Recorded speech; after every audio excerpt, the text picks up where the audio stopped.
मांग की है पुराने संविदा कंप्यूटर शिक्षकों ने, जिन्होंने 8 वर्षों तक हाई स्कूल या +2 स्कूल में पढ़ाया है।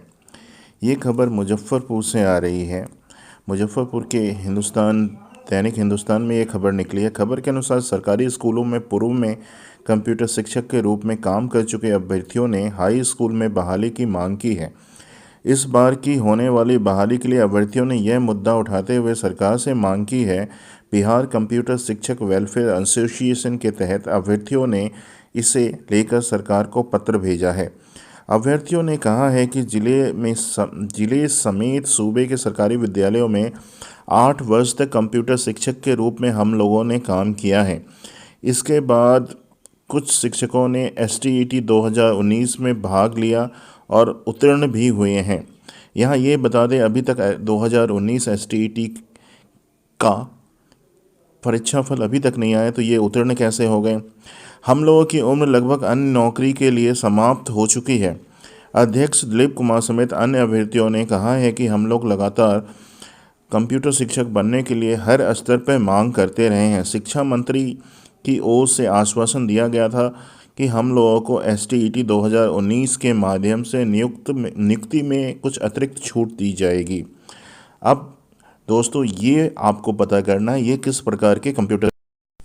इन शिक्षकों की बहाली वर्ष 2009-10 में ICT परियोजना के तहत प्राइवेट आउटसोर्सिंग कंपनी की ओर से की गई थी। इनकी बहाली NIIT एजुकॉम के द्वारा की गई थी। इन लोगों की बहाली अल्प वेतन 2 या 3 हज़ार पे की गई थी और ICT योजना के तहत जिन कंपनियों ने स्कूलों को बूट मॉडल की तरह कंप्यूटर प्रोवाइड की थी, उन्होंने एक इंस्ट्रक्टर या एक कंप्यूटर टीचर भी प्रोवाइड किया गया था। तो हो सकता है इन लोगों ने, कुछ लोगों ने 5 वर्ष, कुछ लोगों ने 8 वर्ष तक पढ़ाया। इन्हीं की सीटों पे 2011 में जो STET उत्तीर्ण कंप्यूटर शिक्षक थे, STET उत्तीर्ण जो क्वालिफाइड थे, उनकी नियुक्ति इन्हीं की सीटों पे की गई है। यानी अभी तक मेरे ख्याल से 1000 सीटों पे नियुक्ति होनी थी। अब 1000 पे कितने सीटों पे, मेरे को लगता है 400-500 सीटों पे तो नियुक्ति हो ही गई होगी। इन्हीं सीटों पे नियुक्ति की गई थी। तो जब हमारी बहाली हुई थी तो उस समय पे भी इन लोगों ने बहुत विघ्न डाला था। ये बोलते थे आप लोगों की STET उत्तीर्ण की बहाली होगी नहीं, पहले हमारी बहाली होगी, ये होगा वो होगा।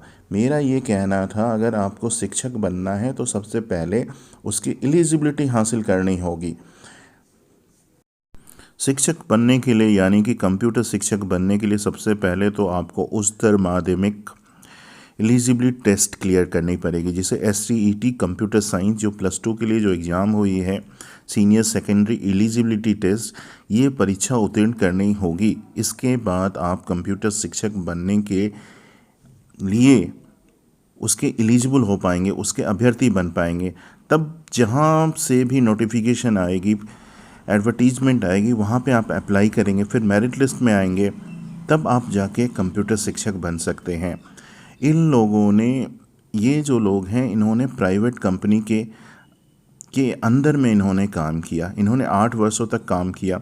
8 वर्षों इन्होंने काम किया, इनका शोषण हुआ, इन्हें सैलरी भी बहुत दिनों की नहीं दी गई। इन लोगों ने 2-3 हाई कोर्ट में केस भी किया, उसका भी परिणाम कुछ नहीं निकला। इन लोगों ने 930 दिनों तक, दोस्तों आप समझ सकते हैं 930 दिन कितनी दिन होती है। इनका संगठन अच्छा है, इनका सब कुछ अच्छा है, इनका संघ अच्छा है। इन्होंने विधानसभा में बहुत सारे प्रश्न उठाए, 930 दिन तक इन्होंने धरना दिया। इसमें बहुत सारे पुराने शिक्षक की मौत भी हो चुकी है, मृत्यु भी हो चुकी है, फिर भी सरकार ने इनकी ना सुनी। इन्होंने शिक्षा मंत्री के घर के सामने भी धरना दिया, ये जनता दरबार में भी गए, फिर भी इनकी सरकार ने कुछ भी ना सुनी। तो मैं दोस्तों कहता हूँ, अगर आपको शिक्षक बनना है तो शॉर्टकट मेथड तो चलेगा नहीं, आपको STET उत्तीर्ण करना ही पड़ेगा। STET उत्तीर्ण करने के बाद भी गारंटी नहीं है कि आप शिक्षक बन पाएंगे। उसके बाद भी डगर जो है बहुत मुश्किल होती है। इसके बाद आपको मेरिट लिस्ट में आना पड़ेगा। अगर आप मेरिट लिस्ट में आ जाओगे तो आप शिक्षक बन जाओगे। अब ये जो अभ्यर्थी हैं, इनमें भी आधे से ज़्यादा ऐसे अभ्यर्थी होंगे जिनकी डिग्री सही नहीं होगी। आज भी किसी ने मुझसे क्वेरी किया था कि सिक्किम मणिपाल की डिग्री सही है कि नहीं है, तो मैंने उसे जवाब दिया, बिहार में तो आप कहीं से भी डिग्री ले आएँ, सारी की सारी डिग्री सही हैं, क्योंकि यहाँ पे जांच होती ही नहीं है। निगरानी जांच भी कर रही है 10 वर्षों से, उन्होंने एक भी फर्जी शिक्षक को अभी तक नहीं निकाला है। जो फर्जी शिक्षक निकल गए वो फिर से ज्वाइन कर लेते हैं, इसीलिए यहाँ तो सब कुछ सही है। तो दोस्तों अगर आपको कंप्यूटर में शिक्षक बनना है तो सबसे पहले तो आपको STET क्वालिफाई करना ही पड़ेगा। STET क्वालिफाई करने के बाद आपको मेरिट लिस्ट में आना ही पड़ेगा, तभी आप कंप्यूटर शिक्षक बन सकते हैं। क्योंकि ये जो पुराने आउटसोर्स कंप्यूटर शिक्षक हैं, इन्होंने कम मेहनत नहीं की है, इन्होंने कम आंदोलन नहीं किया है, इन्होंने तन मन धन लगा दिया। हाई कोर्ट, सुप्रीम कोर्ट, सभी जगह जाके इन्होंने केस किया, पर रिज़ल्ट यानी कि परीक्षा फल शून्य निकला, सिफर निकला। इसीलिए दोस्तों, जो रास्ता आप अख्तियार कर रहे हो उसके बारे में आप सोच लो। आपको क्या करना है, आपको सचिवालय में जाके प्रेशर बनाना है और जो बहाली होनी है उसे जल्द से जल्द करवाना है, नहीं तो फिर ये बहाली नहीं हो पाएगी। इसीलिए आप इन विघ्न डालने वाले तत्वों से दूर रहें। ये विघ्न डालने वाले तत्व कुछ भी कर सकते हैं। 2011-12 की हमारी नियुक्ति रुकवाने के लिए इन्होंने कोर्ट से लेके तन मन धन लगा दिया था कि 2011-12 के STT क्वालिफाइड टीचर्स नियुक्त नहीं हो पाए, STT क्वालिफाइड नहीं हो।